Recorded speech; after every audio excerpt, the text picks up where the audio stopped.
Welcome to the Lead Pedal Podcast with your host, Bruce Outridge, where he talks all things trucking. Now let's get rolling. Hey everybody, how are we doing today? Welcome to another edition of the Lead Pedal Podcast, episode number 1230. We're going to talk about creating some change, injecting some passion, and getting back to the way we should be, or why we even want to think about doing that as far as being a trucking industry. But before we tell you about that, let me tell you about Bison. Did you know that they just won the best managed fleets in Canada? Yeah, that's right. That means they're doing something right, from their safety record onto their the way they manage people and the people they hire. They're very specific on who they want on their team, and it shows because they always are winning awards such as their safety awards and the best managed fleet. So check out all their opportunities at bisondriving.com. That's where you want to check out what's available. All right, let's get into what is creating change. That's right. This is something you may not be totally aware of or sure of, but passion is something that we have. I started driving in the 80s, and what we had may not have been the best. Okay, I'm not saying we were the safest on the road, and we looked at like cowboys, but we had a lot of fun on the road. We had a lot of camaraderie on the road, and that made it for an industry that you wanted to be a part of. Like, it was fun to be with. It's like anything. You heard them say, if you're having fun at your job, you're not working a day in your life. Why do you think trucking is called a lifestyle? And we need to inject some of that passion back in, and we need to create that change. I'm not sure how to do it. I'm not going to solve it on this podcast because I'm not even sure what to do as far as creating change. I don't know how we're going to start putting more fun in it because of the way things are going.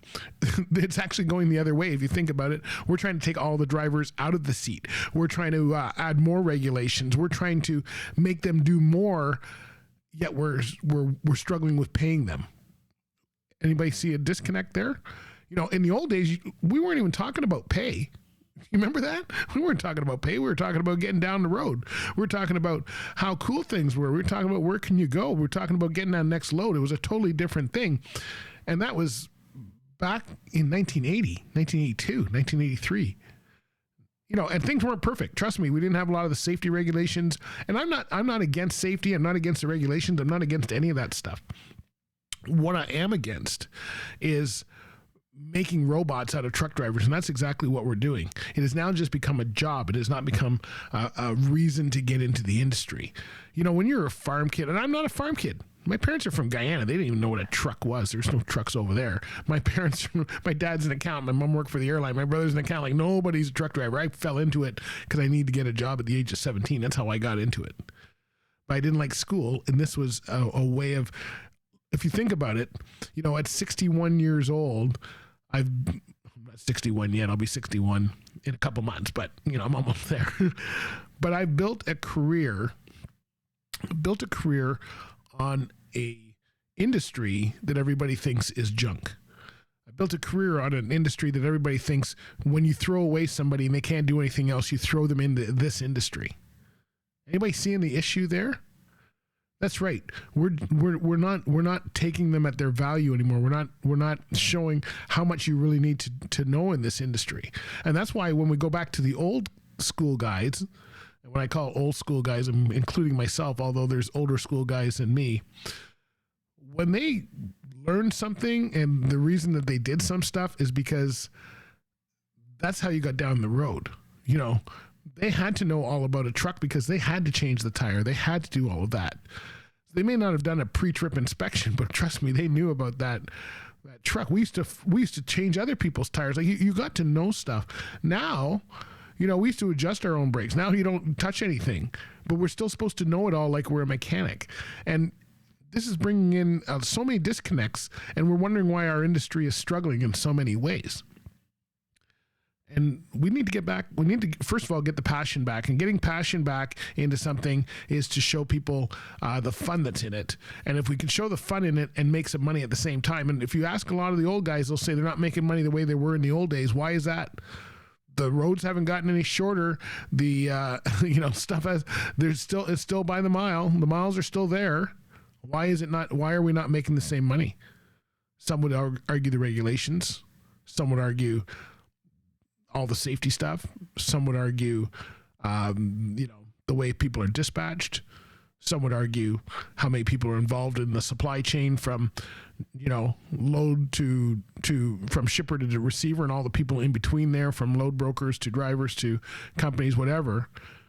Some would say people coming in from other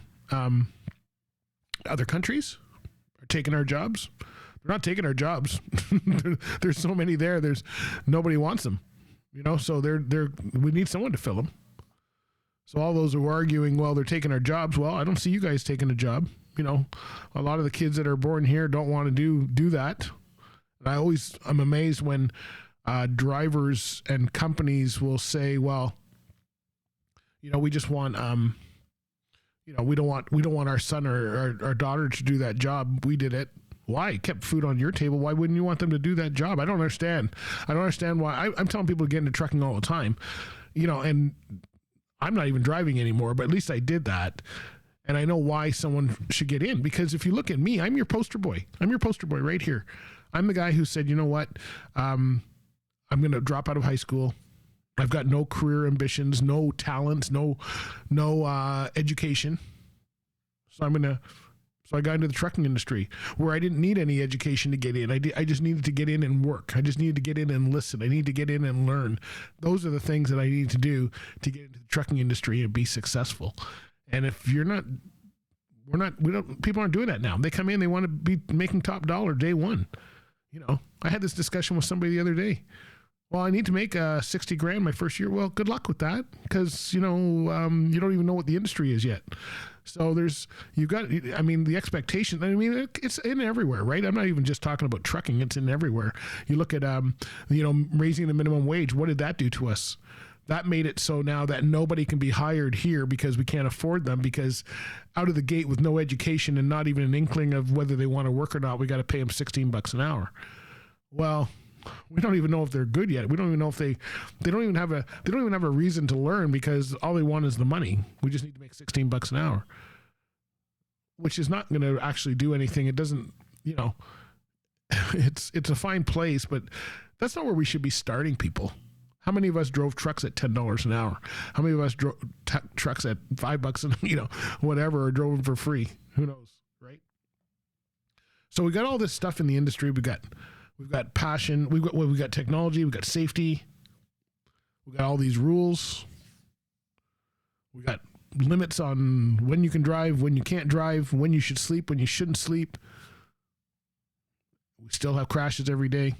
We see it on, there's always, it's funny. I heard on the news the other day, this just made me, it's not part of this conversation, but someone said, they're trying to deter guys who are stealing vehicles. And they said, we're going to ban their license for lifetime.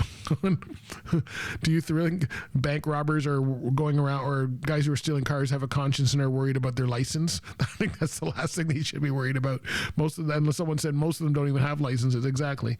So, I think we need to kind of do things that make sense. And a lot of the stuff that we've done over the years, I understand why they're trying to do it. They're trying to make the roads safer, but you know what they're doing is they're putting everybody into a box, and there's lots of people who don't belong in that box, which is where I sat. And now those people are not doing, are the ones having crashes or whatever. So we can't fit everybody into a box. What we need to do is make the camaraderie so strong that when someone comes in who is not following the rules or not doing what we should be doing, the whole industry puts them out on their own. Forget the regulators. Just get the government out of this. That's even better. But, you should have a safe vehicle going down the road. I promote that. You should be following hours of service when you're tired. I'm not saying you should be breaking those laws, but the hours of service have been around forever. And we used to be flexible with it. We used to be able to work with it. I used to split my time, and I used to run Jersey 3 times a week, and I was fairly rested. Now you got to do everything in 10-hour deals, which is just too much. And that's why we have so many people trying to be on TikTok or whatever, because they've got nothing to do for 2 hours, and they're doing this when they actually, if they were smart, they would be down the road making money, because that's what they're doing is driving, but they're not making any money. So they're on YouTube trying to make money. And this is what's causing a lot of confusion for everybody. So how do we get back to that? Well, we've got training. Okay. So we didn't have any training in the 80s. So now we have training. We know what we should be doing. And I hope that skilled trade things comes to comes to a head, because it would be really good for, I think, the whole industry for us to finally get it to a point where we should be doing skilled trade and recognized for all of the stuff that we've done over the years, because a lot of us are not. But you know what? That's the way it is right now. So, okay. So, you know, I'm wondering what we need to do as far as we got bad schools that are coming in. Everybody's trying to come in and take a piece of the pie without actually without actually making the industry better. Technology is amazing, but like I was talking with Fred Fakama, it's not even covering some of the basic things we should be doing every day, like the pre-trip inspection.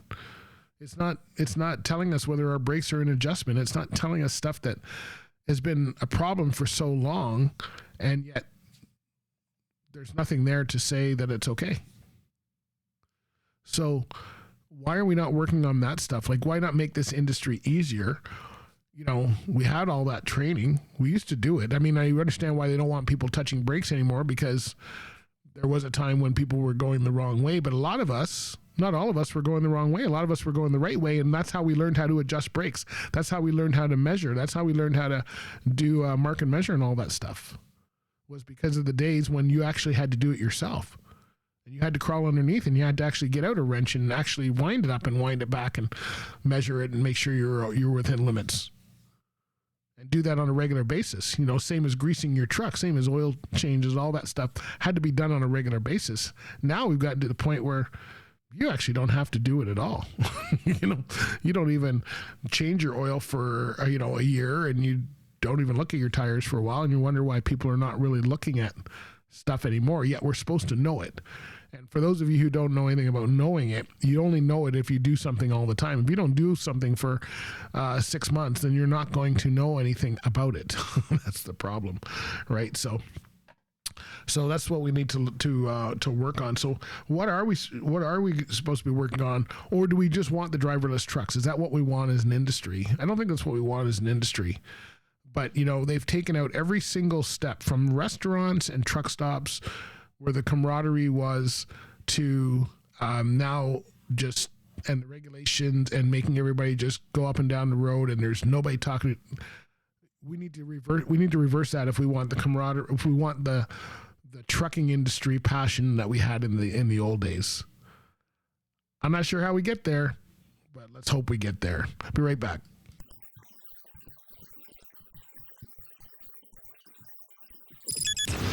By far my favorite station. You're the best. Oh, yeah. I love you guys.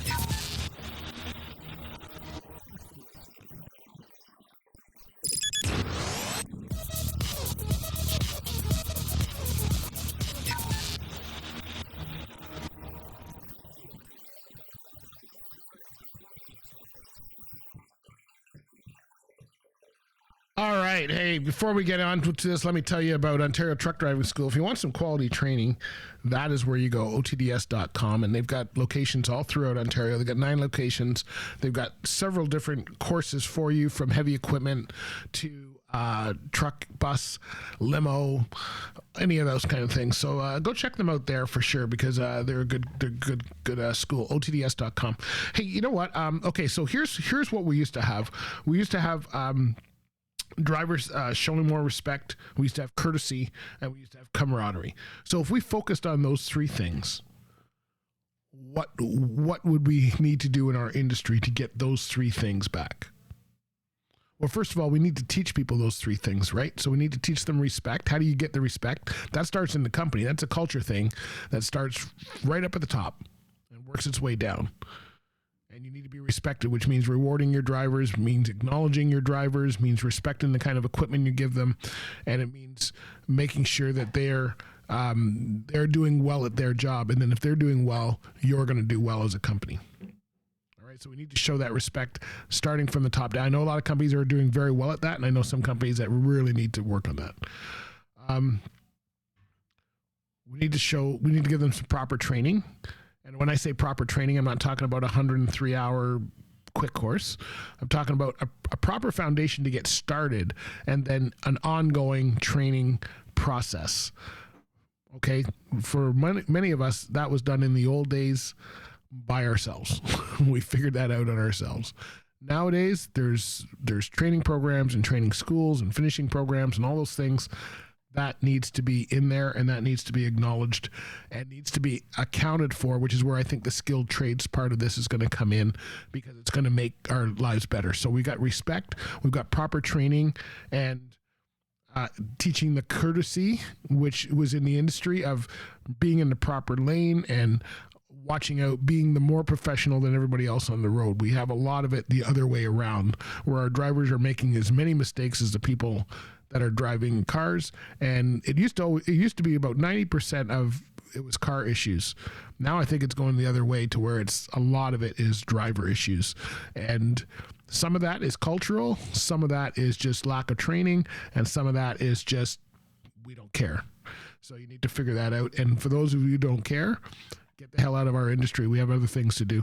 All right. So, and then I think there needs to be the camaraderie, and the camaraderie needs to start by, when building facilities so people can talk to each other, can relate to each other, can have a break properly, making the regulations, I think, flexible enough that drivers can drive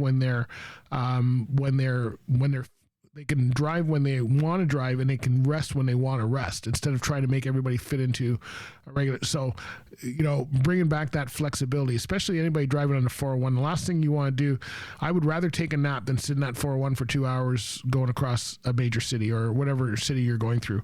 So giving those drivers the flexibility back, and building the camaraderie of the drivers talking and building with each other. And I'm not talking about building unions or anything. I'm talking about just building that camaraderie of all drivers stick together.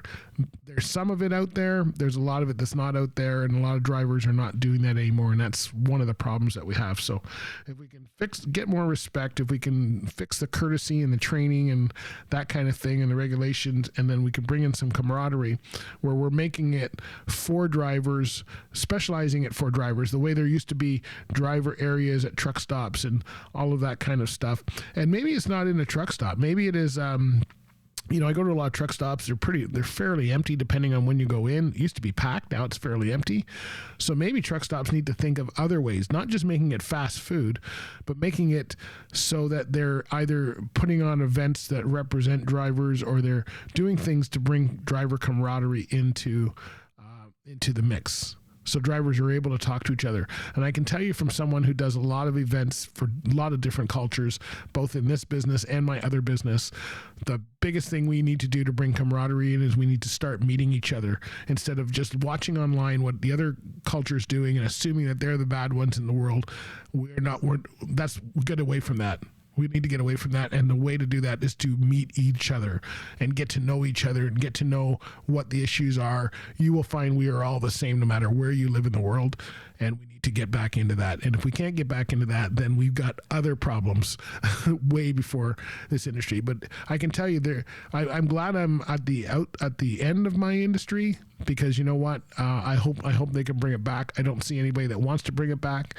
But a lot of people everyone's kind of looking out for their own pocket, and I think we need to look out for the industry as a whole. And I think skilled trade is going to be a long way from that, because it includes everybody. It includes the training partners. It includes the carriers. It includes the driver. It includes a lot of the industry, which is going to make it all seem like one, and everybody has a part in that, so they will all be successful in making money, and they will also be responsible in doing our industry. Some of those discussions are happening. I hope they keep happening, but we need to do that for sure. So anyway, that's my take on it. Hey, you know what?